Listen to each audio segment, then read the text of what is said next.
The adventure of living on the road. While it has many perks, no mortgage, no rent, no fixed neighbors, it has some disadvantages.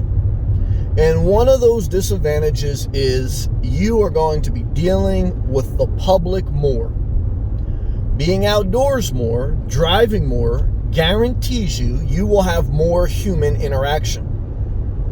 And if you're an introvert and if you get aggravated quickly, do you accept that you will be driving more, dealing with more road rage? Do you accept that, you will be in the supermarket more because you don't have a kitchen with a refrigerator and cabinets, and I'm mainly speaking to those living in a car or van, but even if you have a RV, most of them don't have enough storage to store food for a couple weeks or so, like a house would. Living on the road means you're going to be in the supermarket more, you're going to be in the gym more, whether to work out or just to take a shower. That's more interactions with people. You're going to be on the road more. That's more interactions with people. You're going to be at campgrounds or stealth parking, more interactions with people. Everywhere you go and you live on the road is a shared environment. See, the one benefit of having a house is it's your environment. Yeah, you're responsible for it. You got to pay the rent or the mortgage. But when you close that door, you're the king of the castle or the queen of the castle. And, you've created your environment. But when you're in your car, van, or RV and you're living on the road, your environment is shared. Other people have just as much right to be there. And I think the fact that you never have that off switch burns you out. I know I would say after 4 years being on the road, that's probably one of the top things. The top couple, extreme weather, when it's very hot and very cold, that's what knocks a lot of people off the road.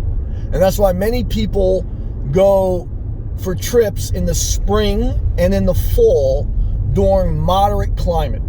Most people stop living in their car at the height of the summer or in the depths of the winter. So extreme temperature is right up there as one of the major things that keep people from being on the road full time. And one of the other major things is dealing with the public. And I've been saying to myself recently, what is the value of a home base? Because I really don't want to deal with entanglements of whether rent or mortgage and really the only thing I can come up with that is a pro of having a home base, or one of the main things I would say, is to have your sanctuary. To have a place at the end of the day or during the day that it's not a shared environment, it's your environment. Whether it's 100 square foot studio apartment or if it's a 3,000 square foot house. Yes, you have to pay for it, but yes, it's yours. You get to have it all to yourself. And you don't get to have the supermarket all to yourself. You don't get to have Planet Fitness or the gym all to yourself. You don't get to have the parking lot all to yourself. You don't get to have the campground or anything else all to yourself. You are now around more people on a day in, day out basis. And I'll be honest with you, when I first started living in my vehicle 4 years ago, that didn't really bother me. So I was able to do what I need to do and, go in areas that were somewhat, quiet or whatever, in a quiet part of the parking lot, or, manage what time I went to the gym. And I still do those things.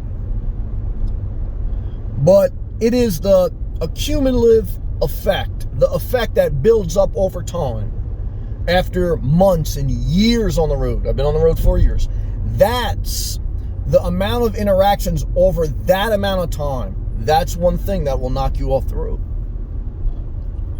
Because you have this idea in your mind, you're going to go to a campground, you're going to travel, but you don't have this idea in the mind that you're going to have to deal with more people on the road. You're going to have to deal with more people at the campground. You're going to have to deal with more people at the gym. You have this idea in your mind. I want to get my vehicle, control my life on my terms. And I had that idea, and I'm glad I did it. It worked for me, and I'm in limbo now because I'm a little bit scared to go back to a conforming life, and I like the flexibility of the nomad life. Still young enough to do it. But one thing that could knock me off the road or just say it's not worth it is just I get tired of dealing with people. And you always got to deal with people in life, you know, whether at your job or God forbid you get sick or whatever. We're in society, and that's fine. But when you're dealing with people in all those areas, plus in your everyday dealings all the time, I think that living on the road will not provide a relief, but more pressure. See, when it gets hot and when it gets cold, that is pressure on you as a nomad to overcome that extreme temperature. And many people, they cave under it. And I understand it. It's almost very tough for me too. And the pressure of being on the road, dealing with people, not just for a couple weeks, not just for a couple months, for a couple years, and so on. And that pressure may say, you know what, I need a place all to myself to recharge. You know, look, we're trying to beat the odds, or we're in this transitional lifestyles, living as nomads. And while everyone watches, whether they laugh at you, whether they admire you, or whether they're just interested in your life, the reason they're not living your life is, one, they may not have a desire. I mean, it's not that desirable. I didn't really desire living in your car, thinking about it before I got into it. But the main thing is,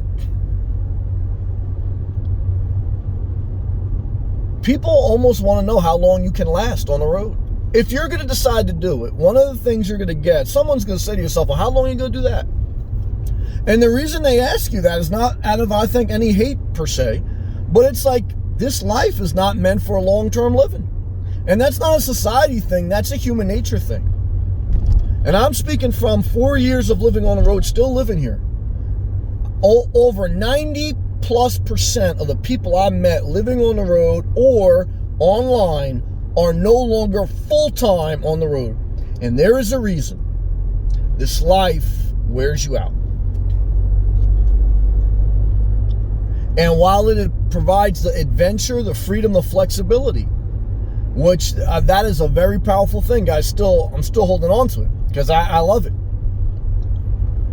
But I also hate dealing with people on a everyday, constant thing basis. So I want to prepare you and give you some insight that it really doesn't matter that I say it in this video, because you still have to experience it yourself. And I don't want to rob you of that experience. But I want to say that we only have so much capacity in ourselves. We only have so much emotional energy every day to deal with so many people. And you have to ask yourself, am I wasting all my capacity dealing with people, driving, at the store, etc.? It's almost like, was I wasting all my capacity having a 1,000 square foot condo when I only used 200 square foot? Yeah, I was wasting 70-80% of my house, of my bills, of my space. So maybe the answer is you go back to a more efficient space, a couple 100 square foot place. That's probably the answer for most people that are single. A couple 100 square foot apartment, or I won't say tiny home because you can't put a tiny home anywhere, but the smallest home you can find. But the negative with that is you're not on wheels. But if you're on wheels, you're going to be on the road more. That's the whole purpose of being on wheels.